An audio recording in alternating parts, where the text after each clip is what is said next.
અહીંયા મેં છીણેલી દૂધી, લીલા મરચાં, આદુ, કોથમરી. હવે તેમાં હળદર, ધાણા જીરું, લાલ મરચું, મીઠું નાખી સારી રીતે મિક્સ કરી લો. થોડો ખાવાનો સોડા નાખવો.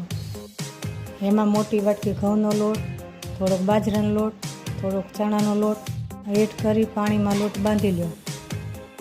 તેમાં થોડું તેલ નાખી મસળી લો. આવી રીતે મોટા મોટા લુવા કરો. આ શેપમાં રાખો. હવે ઢોકળિયામાં 5 મિનિટ આપણે મૂકી દઈએ. હવે આ રીતે કટ કરી લઈએ. હવે વઘાર માટે એક પેનમાં તેલ, રાઈ, જીરું, હિંગ, લીમડો અને કટ કરેલા મૂઠિયા નાખી દઈએ. આ રીતે મિક્સ કરી લો. તૈયાર છે આપણા ટેસ્ટી મૂઠિયા.